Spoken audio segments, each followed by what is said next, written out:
Hey everyone, welcome to week 12 of class. For this week, we're going to be talking about sponsorships and really specifically sponsorship packages for esports teams specifically. One thing I've done is I've posted the lecture notes that I'll read off of for this onto the module so that if you guys want to go back to it, you can see kind of everything that I kind of used and read off of and stuff. If you have any questions about it, you can always reach out, everything like that. Um, but I realized that we're getting into the last couple weeks of class. So one thing that I'm gonna do is next week I'm going to post all of the remaining projects and final presentation for you guys. One thing to know about the final is that it is actually pretty much just a presentation of one of the final projects. So you'll have the project grade that is separate from the actual presentation grade for that. I'll make sure all of that is pretty clearly written out and defined, but just something that I want to give to you guys so that you have kind of that full um, 3-ish weeks to work on everything to wrap up the semester. The remaining weekly assignments pretty much all tie right into these last couple projects into the presentation. So there's not really any work being done that's not going to tie into these last couple big things to wrap up the class. Um, again, there's always a lot going on at the end of a semester. So just keep me updated with where you're at, what's going on, and if you need any help, I'm always here to answer any of that. But with that, let's get into this week's actual lecture on sponsorship and sponsorship packages. Um, so here, um, everyone knows what a sponsorship is. At least you've heard of it. You kind of know what it is. And in esports, it basically is the lifeblood of organizations. Pro teams don't really exist anymore without some sort of almost title sponsor.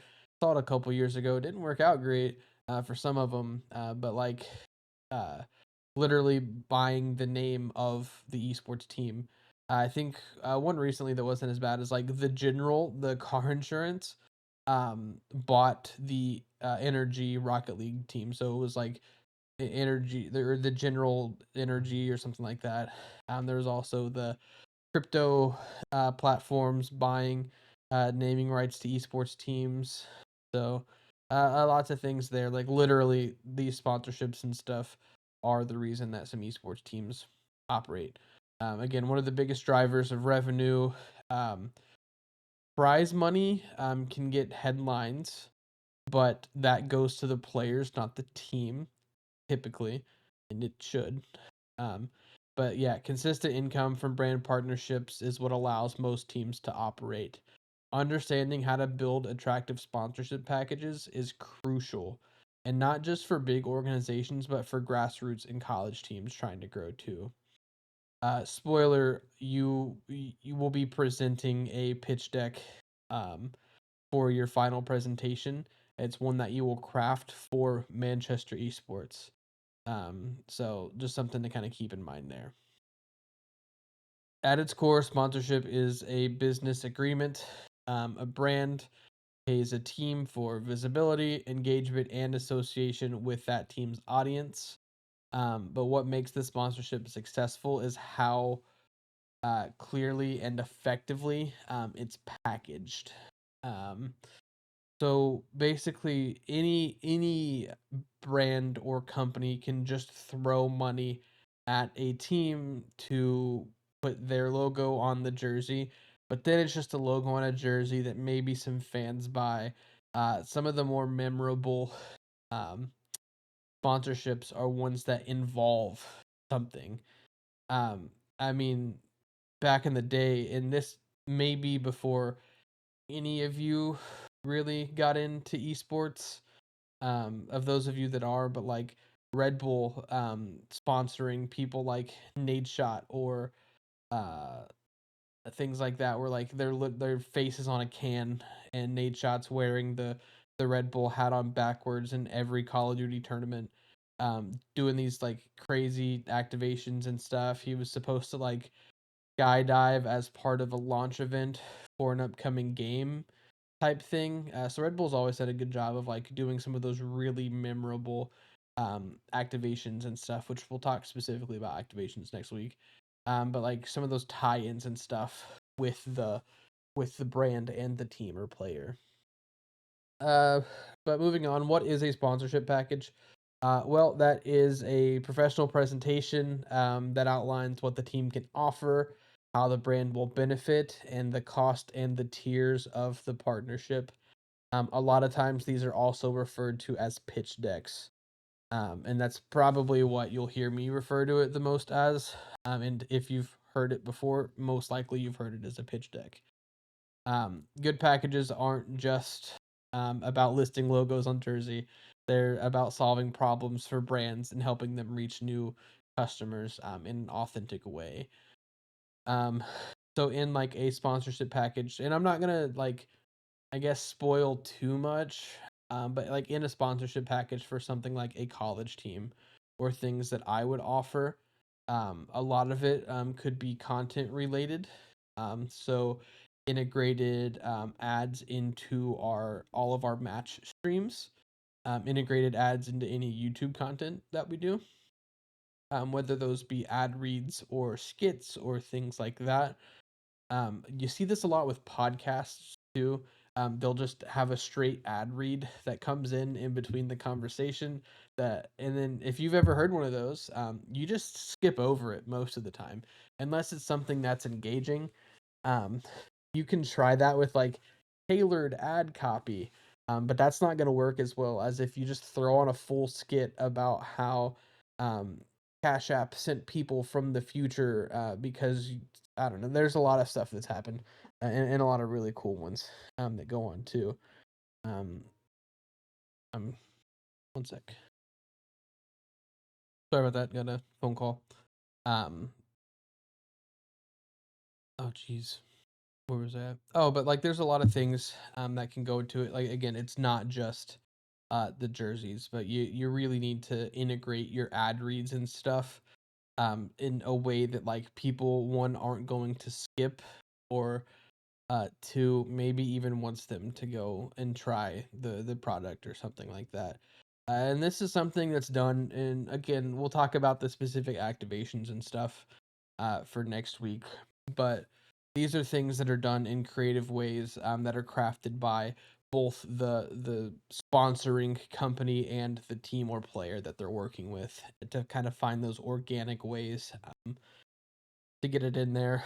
But this package itself, you want to be able to sell essentially yourself in a way that like, hey, I know that I can get you kind of these like organic things and get you more clicks on your website or get you more sales or something like that. Like this is what we can offer and how we can integrate it into our stuff basically. Common elements of a sponsorship package, team overview. So you're always going to start with like a brief history and stuff because if you're presenting to someone, maybe they've never really even heard about your team or your company or something like that. Typically, it's just the highlights, history, mission, key achievements going through. Also, audience demographics. So who is it that engages with you the most? Where do you reach? What are those things? What's your following look like? Stuff like that. Next are the sponsorship tiers. So clear levels of sponsorship. Most commonly, you'll see like bronze, silver, gold, platinum, diamond. Think ranks of a video game. Essentially, are the sponsorship tiers and stuff that you'll see. And then specific benefits that typically a higher package receives all the benefits of the silver package. And these additional things, since you're a gold member or whatever, you've all seen these. But yeah, really want those specific benefits to incentivize people to move up those tiers. Inventory of opportunities, jersey placement, social media promotion, streaming sponsorship, event naming rights, exclusive merch collabs. So lots of things that you can place within these tiers. Or you could also have like an a la carte menu um, where people can just purchase a jersey placement. and not anything else. If that's all that they really want to do, or people can, okay, yeah, I would just want to purchase 3 social media promotions over the course of a year. I don't need everything else that comes with this bronze package. So like specific pricing for some of the things that you offer, that are kind of easy for you to turn around. But then also you do want to push them to those tiers, to become more of a partner with you rather than just someone purchasing something off a list. So kind of want to find that balance. Um, Other things, content strategy, will be included here. How will the team promote sponsors through their various channels? Um, Case studies or testimonials as well. So proof that past sponsors saw results. This is something that we can't really get to in this class, because you're kind of making one up for a company that doesn't exist. But it's definitely something that we can take a look at and cover. And then also your contact information with clear action items or next steps. That's kind of what encompasses a sponsorship package. I also have made another article for you, or not made. Geez, I found it. I found another article for you guys to go through and kind of see a guideline of a sponsorship package. Um, Next, tips for building event packages or effective packages. Customization matters. Brands want tailored pitches. They don't just send them a generic pitch deck. You want to like think about how a brand might want something to a little bit differently. So like you're not gonna pitch your team to McDonald's the same way you're going to pitch your team to like a Razer, or a Logitech, right? Gonna be some very different things there. Research their goals, propose specific activations. Um, General decks are good to have as a guideline, that you can then tailor to each sponsorship opportunity that may come up. So, what we're doing for the class and for the project, is to build that kind of general deck, that will be the guideline. But just know that that's not one that you're maybe using for those big sponsors that you want to get. That's going to go in and you're going to tailor it. Metrics beat buzzwords. Yeah, so share actual numbers when possible.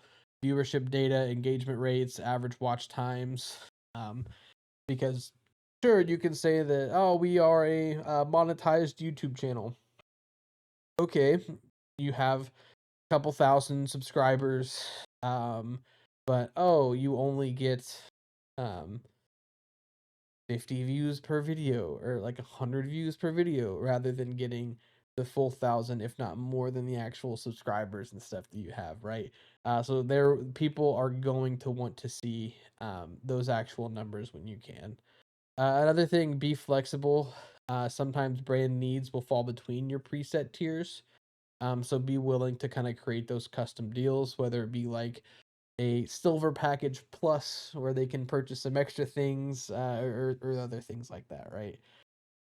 Just willing to work with people who want to get involved with your team. Show growth potential. If you're a growing team, highlight your momentum in future plans to excite partners. So like if it's a college team that went from 12 to 80 in the past couple years, show how that growth is either going to continue or how it'll be sustainable, and kind of stuff as you go through. Key takeaways: sponsorships fund and sustain esports teams. Fund. You guys can read those. Actually, I don't need to just go through that list. It's just highlighting everything we did. But some other things I want to talk about there. Are that's not just sponsorship package specific would be um, how sponsorships are good but also kind of dangerous. We've talked about it a little bit with diversifying how you make money, but obtaining sponsorships is very important to an esports organization. But just know that it should not be the only way an esports org makes money. You have to have some other type of money maker, because as soon as you don't meet the metrics or have an off month, year, whatever it is, sponsorships get pulled. Um, People see that your sponsors were pulled, they start to ask why. They see the data, they pull theirs, or they don't sponsor you. This is what happened with professional esports over the last couple years. Post COVID, esports teams were struggling to meet the deliverables for sponsors. Sponsors pulled, led to esports leagues, even and teams not having enough money, which led to a lot of cuts. So sponsorships are something that are very exciting, are very important, but truly there should not be like an over reliance. um, on them. So I just wanted to make that point real quick, kind of interject it in the middle here. Wrapping up, here is our assignment. So for this one, we're creating just the sponsorship package for an esports team. If you would like a head start, you can make this sponsorship package for a college esports team or for Manchester esports. Um, but just know you're going to look at 3 standard tiers, create other a la carte options. What are some big ticket sponsorship opportunities, like big events or something like that that they could sponsor? Think about and include everything that you would want sponsored for your team.